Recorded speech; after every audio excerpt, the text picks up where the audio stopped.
To our viewers and listeners, welcome. This debate is presented by City Club of Corvallis and the Corvallis Advocate. City Club of Corvallis is a volunteer-run, nonprofit organization that seeks to present a diversity of viewpoints and constructive dialogue. The Advocate offers fresh daily hyperlocal news for Corvallis, town halls and debates, and an extensive weekly events calendar. I'm Steve Schultz of the Corvallis Advocate and City Club of Corvallis, and co-moderating with me is Helen Higgins, an active community volunteer and previous City Club board member.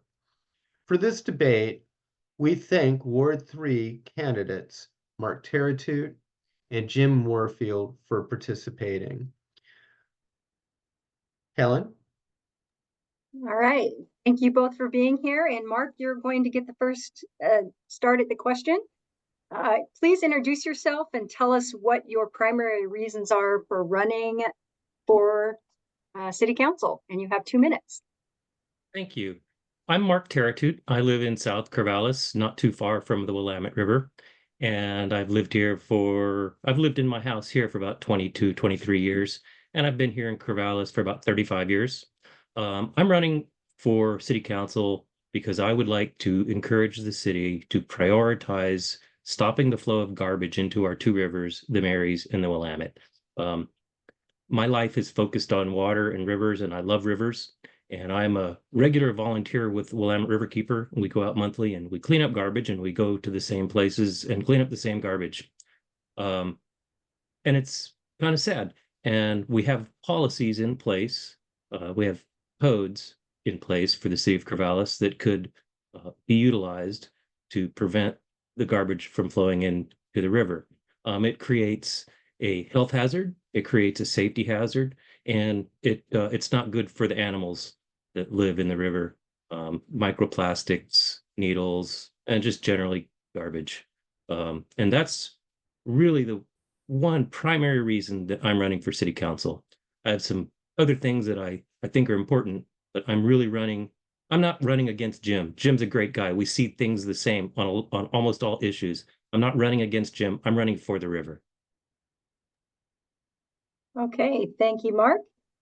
And Jim, please introduce yourself and tell us why you are running for City Council.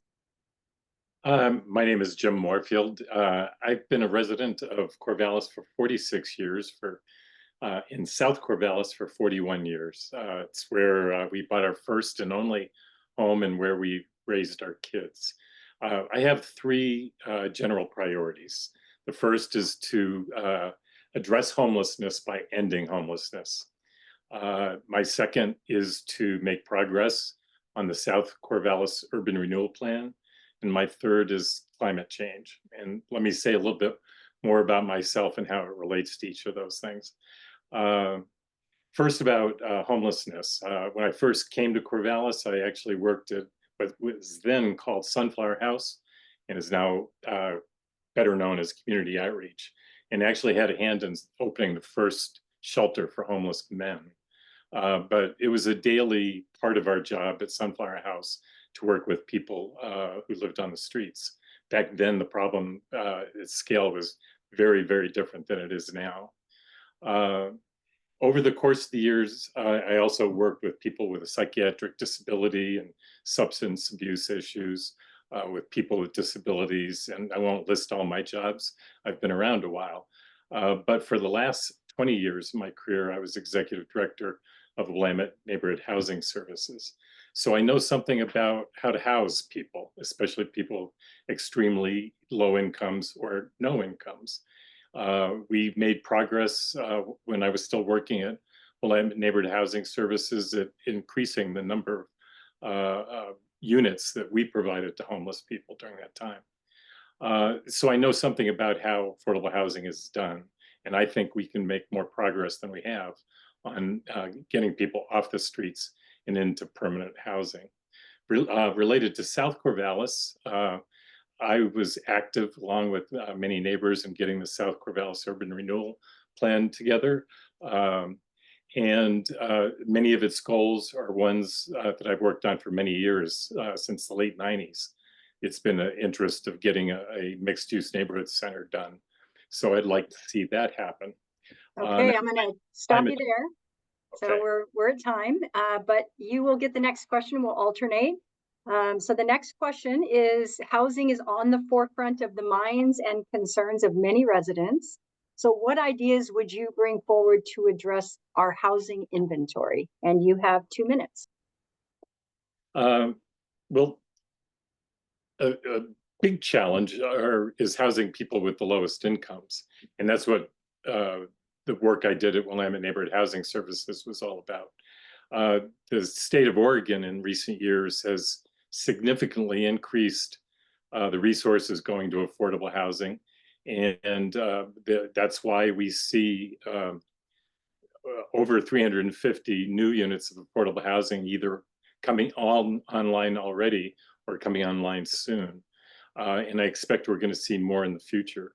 But as it relates to homelessness, I think we need to do more to incentivize the kinds of units that homeless people need. And I'm thinking especially of 1-bedroom and studio apartments, because the chronically homeless population is substantially not only single.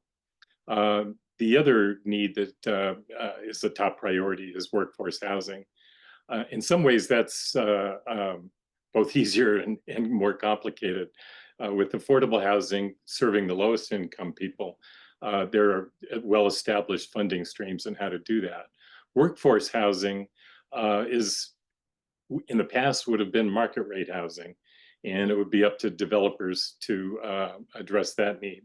But the city has been doing a lot of work in recent years to try to stimulate the production of workforce housing by simplifying our land development code and other processes. I also know that Corvallis has a sticky reputation for being hard to develop. I think things have changed, but I don't think all the developers know that yet. And so I think it's important that organizations like the Chamber of Commerce do their job to reach out to developers that might have an interest. I would also say that the city can do more to accelerate the development of workforce housing, and but the various tools that they have at their disposal is something that I would like to learn more about, but it needs to be a priority because we do need housing for all people. All right, thank you, Jim. Mark, same question. Well, my experience with affordable housing is from somebody who was seeking it. When I moved to Corvallis, I was looking for affordable housing because I was unemployed, and I worked at a grocery for a while before I became a scientist, and then eventually worked for the city in the water conservation. And my experience with providing affordable housing for others is something I would need to learn about, and it's one of the things that I would need to come up to speed on. I looked for a long time to find my affordable house that I bought, and the only way that I was able to do it is because a friend of mine was going to sell a house. I know it's very difficult to find housing. I found when I moved here was one of the 2 cheapest apartments that probably ever exists, and it probably would not have been an acceptable standard for most people, but I was happy to be there because it was a roof and I had heat. But it's not something that I'm very well versed on, and I will need to come up to speed on that. Okay, thank you, Mark. All right, next question, and Mark, you'll start with this one. In January of 2024, the Corvallis point in time count of sheltered and unsheltered individuals and families experiencing homelessness in Benton County was conducted by Community Service Consortium, showing that the unhoused population is at 420 people in Benton County, with 9.5% of those being homeless youth. What are your views on how we are addressing homelessness in Corvallis? And specifically, what do you believe would be best practices for our community going forward? And you have 2 minutes. I think that for short term, we need to develop some kind of a managed camp, and that needs to be away from the river, because where people are living now by the river is one of the contributors to the issue why I'm running, which is garbage in the river. Long term, I think it's a big challenge, and I don't know what I would do. All right, any additional comments? Nope, okay. So Jim, same question. Do you need me to repeat or are you good? Well, let me start with the long term because that is one of the goals that I'm focused on. When I say I want to end homelessness, what I mean by that is that homelessness should really be rare and short term when it happens. And a top priority in making that happen are three things. Top priorities to make that happen are three things. One is that there has to be available housing of the type that's suitable for the population. And I mentioned already, for example, 1-bedroom and studio apartments. So we need to increase the supply of that. Second, chronically homeless people, but all homeless people need rent assistance. People have very low incomes like SSI or Social Security, can't afford even most affordable units in this town. And so this population needs rent assistance. Historically, Benton County has not been getting its fair share of available rent assistance, and so it's important that that change. And then thirdly is supportive services, and that's a really big topic all by itself, because homelessness has many causes and many things that exacerbate it, and services have to be equally diverse.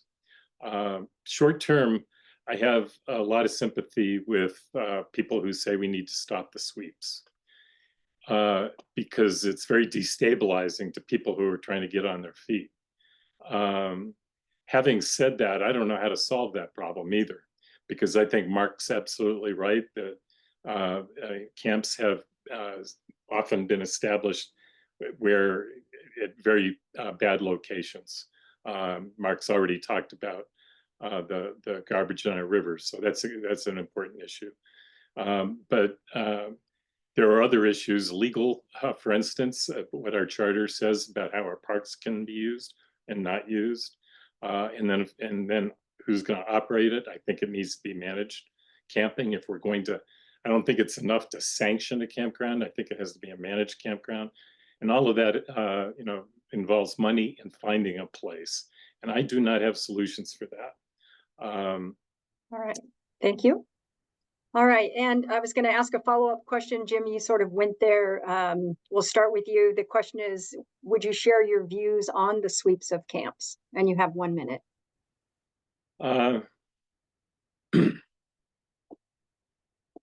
One of the things that happens when sweeps occur is that the people who are actually out there helping on the streets lose track of the people they're trying to help. And to some extent, that's a matter of actually having better data, knowing who the people are and where they are, and when the location of their temporary home changes, they're harder to find, and whatever progress has been made is cut short. It's also destabilizing for people who have psychiatric disabilities already, and so I know the things that make it a bad idea. I need to talk to more homeless service providers and other people running for city council, for that matter, about what the solution is. We know it's a bad thing to do, but it's been we haven't had a better solution either. And yeah. Okay, thank you. And Mark, same question for you. What are your views on the sweeps of camps?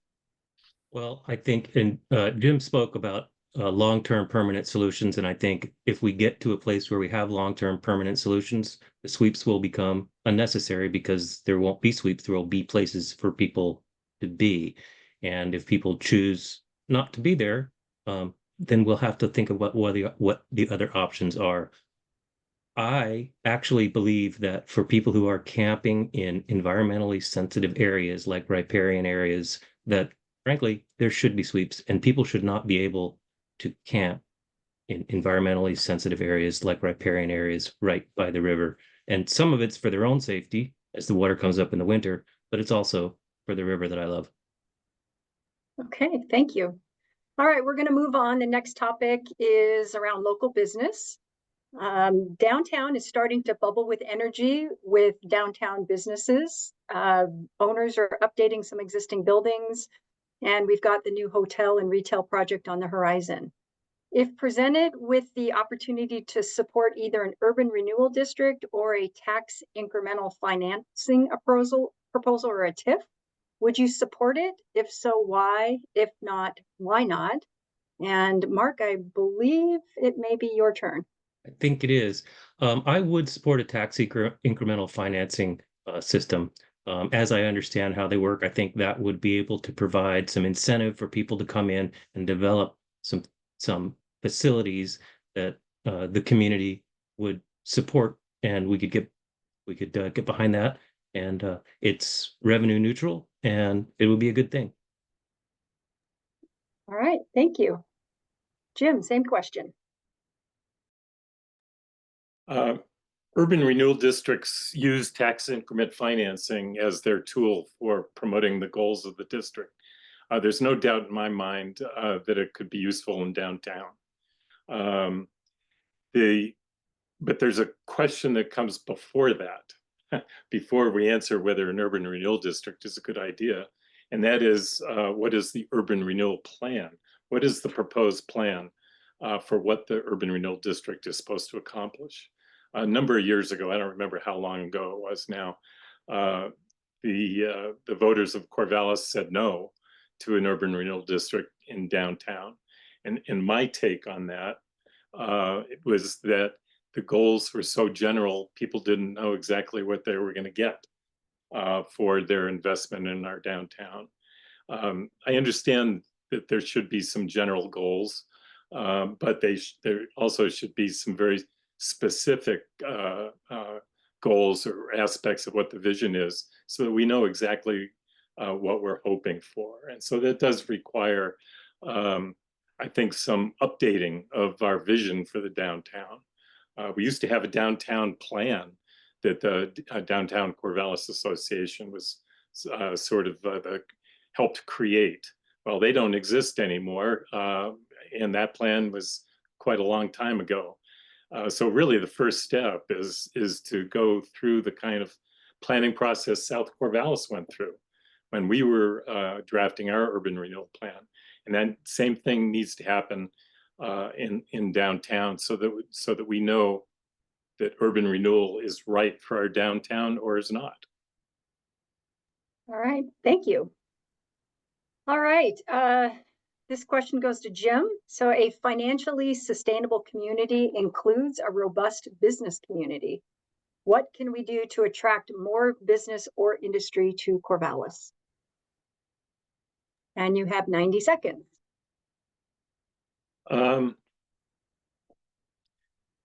Well, the city does, and the county together do have an economic development function and staffing.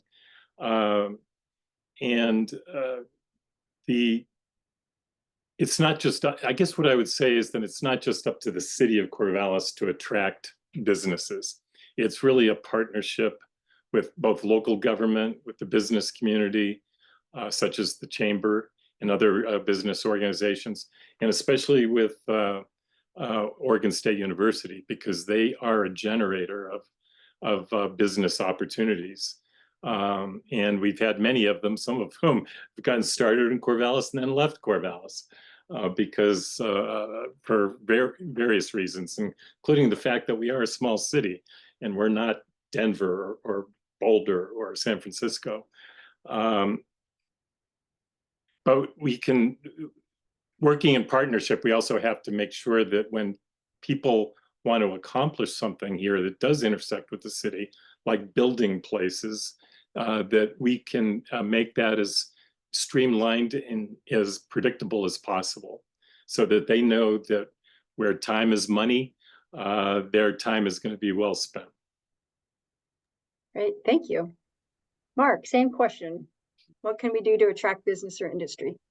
Well, I think that in order to attract business, we need to have customers for that business. And as Jim pointed out, we're not a large city, and I work part-time in Eugene now, and there's a lot more opportunities for different culture, and there's businesses there that we frankly can't support. We don't have the customer base.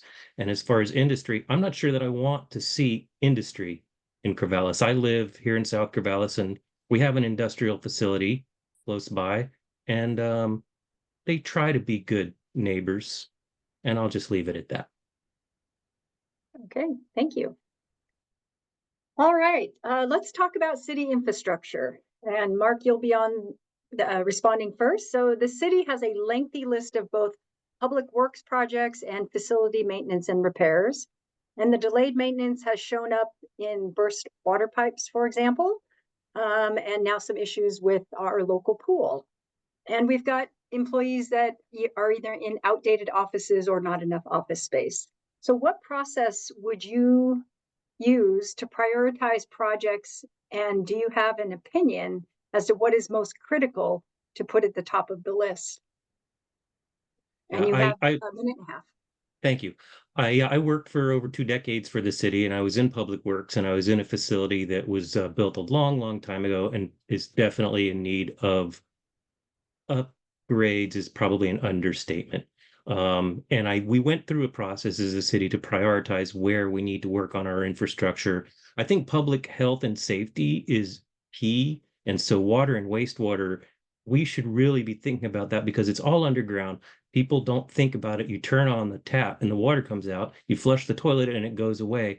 And we often have contractors that install those systems, and we have historically done it with a low bidder. And so they put them in the ground and they bury them, and they may not be done to the standards that we would do it if we did it ourselves. And we have a backlog of maintenance. And when we have the emergencies, when the big water main breaks and it causes damage, and then it's an emergency repair that's much more expensive. So I think that public health and safety, water and wastewater infrastructure is key. And I think facilities is also important, but I would like to get our infrastructure back to where it should be.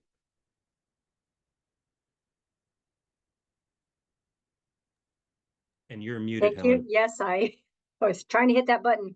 Okay, same question for you, Jim. What process would you use to prioritize projects? And do you have an opinion about what's most critical to be at the top of the list? Well, first of all, I agree with everything Mark just said. He worked for Public Works. He knows a lot more about that than I do. But I've heard the same stories that sort of form the basis of the question about the state of our water infrastructure, and that we've had an underinvestment in those facilities. And I think the city council already recognizes that, and we are working on some ways to help pay for a catch up. And it is a catch up. We got a ways to go before we can say that those systems are really healthy and that we have the way to take care of them going forward. I think embedded in your question too, though, was that the city manager certainly brought infrastructure needs to everybody's attention a while back, and created a list of all the different kinds of infrastructure involved with the city and what their conditions are. And we just talked about some of them already. I know that there's a task force looking at the civic campus. And I'm going to preempt your question by saying, I look forward to seeing what the task force has to say. I don't have a position on that because I don't know what they're going to say. And it's too early in the process to know what it would cost, I think. It's too early.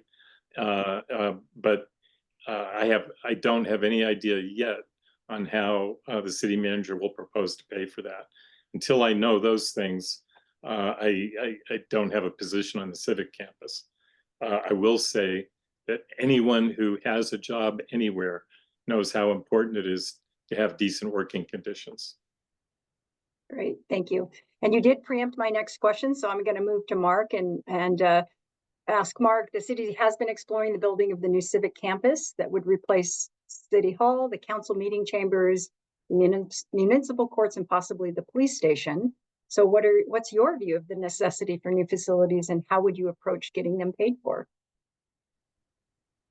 I'm not sure that the plans that we're being told about are necessary. I did work in the facility of Public Works. It definitely needs some priority I've been in City Hall, plenty of meetings in there. It's been rebuilt several times. If we have funding to do something like build new buildings, boy, wouldn't it be nice if we could use that for housing instead of a civic campus for something that we already have? And and that's what I would like to see done with property and with funds to do new buildings, is provide that housing that we all want to see. Great, thank you. All right, next question is around water bill fees. And we'll start with Mark on this one. So this is a topic of conversation with residents who have seen the fees continue to increase on their water bills. How would you balance the need for the city to generate revenue with the impact of these increases on the cost of living for homeowners and renters? And you have 1 minute. Yes, so let's call it the city services bill, or we can't even call it the city services bill anymore because it's more than even services. There's a lot of other fees that are tacked on. It's a regressive system. It charges everybody the same fee, irrespective of how many bathrooms they have, how many fixtures they have. A way that's revenue neutral for water could be to add a fourth tier and to change the rate structure so that there is actually an incentive to use less water. Right now, we get most of the money for water from the base rate and very little for the amount of water people actually use. So I would really like to revisit our fee structure for the services that we provide and do what we actually told the state we would do, which is bill people primarily based on how much water that we use, and the people that want to use more water, they can pay more, they can afford it, and people that want to conserve will get a break. As for all the other fees, I don't think that the monthly bill that treats everybody the same is the right way to do it. And I understand the reason why we went that way, and it was the fee system was never intended to be a long-term solution, and I think it's not appropriate. All right, thank you. Jim, same question. Well, in some ways, I wish you didn't ask that question because it's a tough one. I worked all my life with people with low incomes, and I understand what it means to live paycheck to paycheck. And for that matter, I lived a good part of my life that way too. Years ago, when we had tax limitations measures put on local governments in the state of Oregon, the whole system started getting upset. And it was inevitable that some of the things that used to be handled through our property tax bills ended up getting split up into different revenue streams, one of them being fees. So those things that can be legitimately called fees, we started establishing in other ways. In this case, through the water bill or our utility services bill. And some of the goals of that, I would agree with Mark that how we bill for some of these systems should always be looked at to make sure that regressiveness is mitigated. I know there's some legal issues about when a fee starts becoming a tax and it's not a fee anymore, and that's where having different fee levels can get complicated. But there is one aspect of our bill that I'm 100% in support of, and that's the transit fee that makes our bus system in Corvallis free. We need to be, if anything, investing more in the ability of people to get around by not needing a car or minimizing their use. And I look forward to the day where mass transit is more widely available and more friendly, like door to door. But I think that's ways down the road now. Great, thank you, Jim. Thank you both. Now Steve Schultz will ask the final set of questions. Thank you, Helen. And it sounds like both of you, I'm going to kind of change the order of what I have here. It sounds like both of you see the service fees as somewhat regressive. Is that something you would both acknowledge is probably the case? Mark, I'll start with you. Yes, I do. And because somebody that lives in a very modest home pays the same fees as someone that lives in a very high-end home with many bedrooms and many bathrooms. Right, And okay, so it that's probably doesn't regressive. respond well to income generally, and Pardon? then it therefore doesn't really track with income particularly well, is what you're saying as well. Most likely, yes. I mean, Okay. someone who has high income could choose to live in a low-valued house. I should qualify what this last set of questions is. It's kind of lightning round, so I'll be moving things along a little quicker. Jim, same question. Do you see, apparently you also see these service fees as somewhat regressive in terms of people's income level and such, yeah? Jim, you're muted. Well, you used the generality about fees. I mean, fees come in many different forms, and how they're calculated is different. My water bill is based on how much water I use, and whereas system development charges, for instance, are calculated through other means. An example that Mark brought up was the number of, like in the case of drinking water, the number of outlets. That might not be the word, but if you have more faucets, you're going to have to pay more in systems development charges. And that system does not work in a fair way, in my sense, because it has no relationship, or almost no relationship. So you see it as regressive then as well, to a large I extent. don't know if regressive is the right word. I think it's unfair. Okay, good. That's good. And then I want to extend that conversation to the levies. You've got livability levies, you've got public safety levies, levies in general, because we do have a tax system in our state that does not include a sales tax, where you can nuance what you tax and what you don't. So these levies, and certainly there's going to be a civic center. I'm sure that the council will ultimately have to approach voters for a levy to get that built if that's the choice. Do you see these levies as somewhat having a regressive element to them in terms of folks' income level? Jim, I'll have you answer that first. Would you ask the last part of the question again? What is the core question? The core question is, do you think these levies, operational and building, um, tend to have a regressivity to them in terms of folks' income level?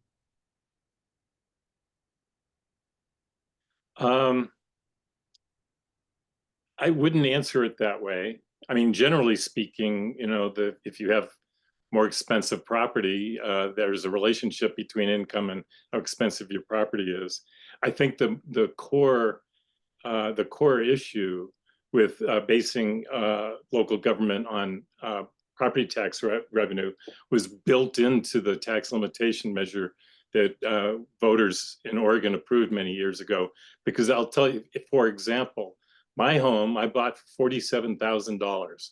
It was an 800 square foot home. We've added on to it a little bit, but by most standards, it's still a small home. But because we've lived in it all this time, my assessed value upon which my property taxes are figured has remained low, because my assessed value can only go up 3% a year. But if someone bought the same home from me, tomorrow, and it's sold for, say, $400,000, their property assessed value would be reset. So I'm surrounded by people who are newer homeowners than I am, who pay a lot more in property taxes Okay, than I do for the same home. I But think it's we've not got, because I it's think we've aggressive. got it. I'm going to move over to Mark. Do you see levy as having a regressivity to it in terms of I income level? Yeah, so I see them as a lot less regressive than the fees that are all structured the same. And because of the what Jim mentioned about the limitation on the assessed value, the only way to increase revenue is to have levies. It does give a little bit more control to the people who live here because we have to approve a levy, and it allows people that live here to kind of have some direction on where we spend our money. So I think it's a lot less regressive than just having a fee that's one size fits all, and it is Okay. definitely a big Let challenge. me move to the next question. You've both got about 30 seconds on this one. The Charlotte Ellis matter. And I'll start with you on this one, Mark. The Charlotte Ellis matter. Do you think that's been a good use of city resources and frankly council time? Just quick 15, 30-second version here. No, Okay, that's a no, I don't. definitive answer I don't. then. Okay, I good. don't. I will go on, but you only gave me 15 seconds. Charlene never said hire Betty or Joe. She said fill a position that has been budgeted and that's been vacant. I don't think that there's any violation that happened. I think we wasted our time and our money. And then Jim, same question to you. Everything, I agree with everything Mark just said. And the only thing I'd add is that we need to remove any doubt by updating the charter to make what it means is crystal clear, so that it even passes all legal muster. Okay, good. And then Jim, next question, I'll start with you. You've got about a minute on this. What can the city of Corvallis do to work with Benton County to ensure that Republic Services is a responsible and ethical partner and steward? So 1 minute from you, Jim. I don't think there's anything we can do to make Republic Services be a more ethical steward of the landfill, because I don't think they're an ethical, responsible company. And they are a big national company, and they have practices that are embedded in what they do. What we can do is encourage the county to not approve the expansion of the landfill. Okay. And then same question to you, Mark. Yeah. So yeah, I agree with Jim. I don't know what we can do because Republic is a big company that's purpose is to maximize the wealth of its shareholders. And that's what they want to do. People have asked me about the landfill, and I know the city council really can't do much about it because it's not our issue, but I will say the landfill is a better place for garbage than our river. Okay, and then we'll move to noise ordinances. During public comments a month or two back, somebody got in front of council, and all the councilors seemed to be somewhat interested, but they're also looking for it to be an easy lift. Noise ordinances. Specifically, the woman that got in front of council was talking about an AC compressor that was put about a foot outside her window that she's then got to listen to all day and night when it's hot. Meanwhile, they're trying to enjoy peaceful quiet in their home. Couldn't do it. And could something like that be put into building codes so that these things get some kind of inspection as they're being installed? And then likewise, though a different issue, mowers, blowers, loud music. I'll start with you, Jim. Noise ordinances, about a minute and a half. It's probably about a minute longer than I can give it, because I don't have a clue. I don't know what our ordinances currently say, so I don't know whether it's a matter of enforcing what we already have, or whether it's a matter of amending what we have. Certainly, people have a right to quiet enjoyment of their homes. In short, you'd be supportive of some kind of noise ordinance if there is not one on the books. I'm pretty sure there are noise ordinances on the books. The question is whether they're adequate, Okay. for all situations. Mark, I'll move to you. Yeah, Same we question. we do have some codes that address noise, mostly amplified sounds and after hours. The air compressor example hits home because a very dear friend of mine had that happen at her house where a neighbor put in an air conditioning unit. It was just convenient for them to put it in a place that was really awful for her. And I really don't know. I don't know that that's something that could be mandated through codes. I would like to see the codes that we have be responded to. I'd also like to see us enforce the sign code, but you didn't ask about that. No, I didn't. Okay, let's move over to a question that several candidates have put into their candidate statements. Divestiture from investments in real Israeli companies or companies that do business with Israel. has been raised by a number of these candidates. Do you believe this is something the city should pursue? I'll start with you, Mark, I do in not. about 30 seconds. I do not. Okay, and then Jim?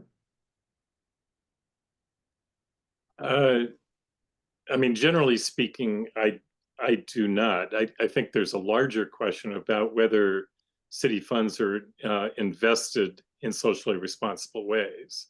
And some of it has to do with PERS, and that's beyond the city. Some of it would have to do with where city resources are banked. And I don't know the answer to that question, but I think having a socially responsible lens to our investment decisions certainly is a reasonable thing. Okay, and then I guess next question would be this. A number of candidates have brought up the issue of tenant rights.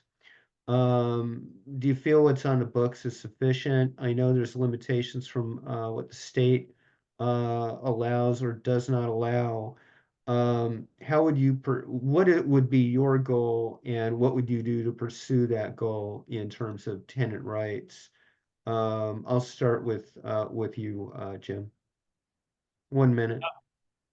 Well, I think it depends on the specific about which right we're talking about, because I think you already alluded to the fact that some things are preempted by state law. And in other cases, we do have some things in place that I don't know that they're it's commonly understood, and it has to do with a rental housing code. And I worked on that when I was still a housing person, and we made a recommendation that was subsequently adopted by the council that established a code that is complaint driven. And that's maybe part of where the barrier is we don't have an inspection system that someone goes out annually or every 3 or 5 years or whatever and inspects all housing units. A decision was made that it was going to be a complaint driven system. And I don't think a lot of renters know anything about that.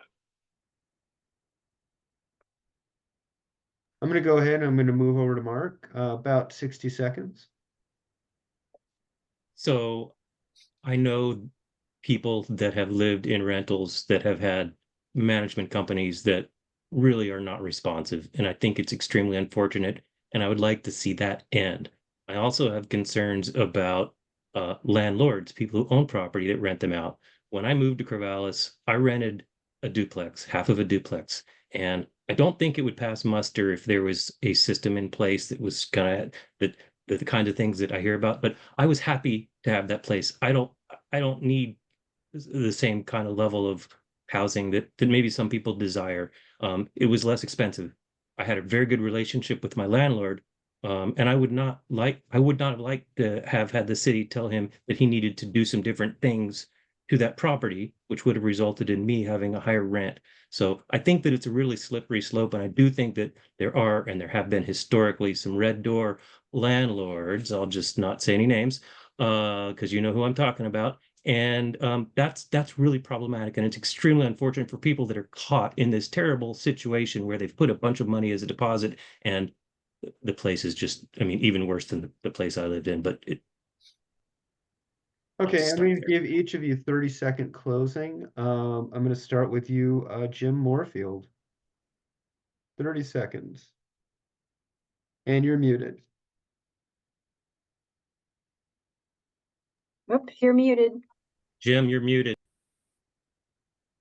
I actually have to add something to your last question, because there was a reason why the rental housing code was put in place, and that's because there was a lot of substandard conditions out there, and many tenants were being taken advantage of. And the question is, okay, is that working or not? Has it made? Do you have a closing statement? No, this was it. I wanted to make sure I answered that one more fully. If you want to give me some more time, I'll make a closing statement. Oh, yeah, we're running out of time. And then Mark, closing statement. 30 seconds. So as you've heard here, Jim and I agree on most all of the issues. Jim has an incredibly broad knowledge base beyond mine in a lot of topics, and he's got a lot of endorsements. And keep that in mind. I'm running because I'm really prioritizing keeping garbage out of the river, and I would invite you to join me and volunteer with Willamette River Keepers and come to our events and see the river and help us remove what is there. And whoever is elected to council, no matter what ward you're in, ask your leaders to prioritize stopping the flow of garbage into our rivers. Okay, Mark Teratut and Jim Moorfield, thank you for participating this evening in the Ward 3 debate. Thank you, Helen, for co-moderating with me.